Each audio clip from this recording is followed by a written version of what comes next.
আজি মই হোটেল ষ্টাইলত চিলি পনীৰ বনাম মোৰ ল'ৰা ছোৱালীৰ কাৰণে। আপোনালোকে ট্ৰাই কৰিব পাৰিব, এনেকৈ বহুত টেষ্টি লাগে বাৰু। হোটেল ষ্টাইলত চিলি পনীৰখিনি কেনেকৈ বনাওঁ আপোনালোকে চাই থাকক বাৰু ভিডিঅ'খিনি।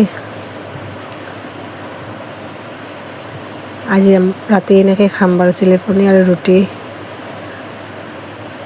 ল'ৰা ছোৱালী দুটা কৈ আছে মা চিলি পনীৰ বনা না চিলি পনীৰ, সেইকাৰণে অলপ চিলি পনীৰ বনালোঁ, এনেকৈ ৰেডি কৰিলোঁ।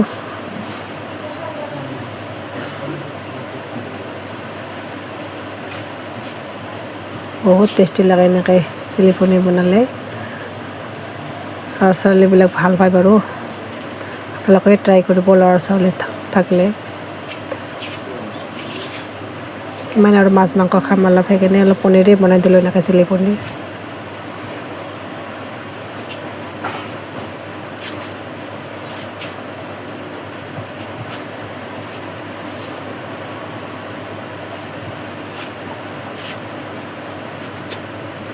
সয়া চচ, চিজন sauce, red chilli sauce, tomato sauce এনেকৈ মিলাই কিনে অলপ দিলোঁ। অলপ ভাজাৰ পিছত চব্জিখিনি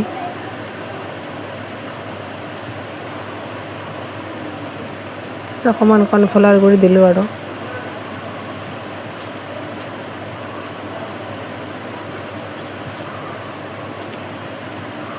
মোৰ ৰেডি হৈয়ে গ'ল বাৰু চিলি পনীৰখিনি। এতিয়া গৰম গৰম ৰুটিৰ লগত ৰাতি খাম আমি গোটেইকেইটা আজি। বহুত টেষ্টি হৈছে বাৰু চিলি পনীৰখিনি, দেখাতো ধুনীয়া হৈছে, খাওঁতো টেষ্টি হৈছে বহুত। তাৰ পিছদিনাৰ ভিডিঅ' বাৰু এইটো মোৰ। এতিয়া চাওকচোন আমাৰ কোৱাৰ্টাৰ ঘৰৰ আগফালটো কি ধুনীয়া লাগে, সেউজীয়া গ্ৰীণ গ্ৰীণ।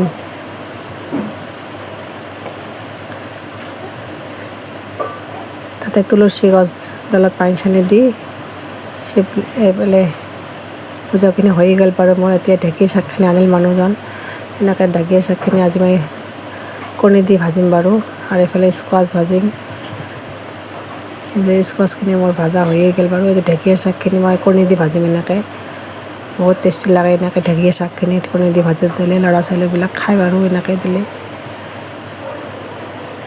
অকণমান নিমখ, হালধি নিদিলেও চলে, তথাপি মই অলপ দিলোঁ, মানে ভকা হৈছে না কণীখিনি, সেইকাৰণে। হৈয়ে গ'ল ৰেডি মোৰ। এতিয়া মানুহজন খাই বৈ অফিচ যাব বাৰু 10টা বজাত। আমাৰ 10টা বজাত মানে ভাত লাগে আৰু অফিচ যায় মানুহজন। সেই ৰেডি কৰিলোঁ মানুহজনৰ কাৰণে, খাই বৈ মানুহজন ওলালে অফিচ যাবৰ কাৰণে।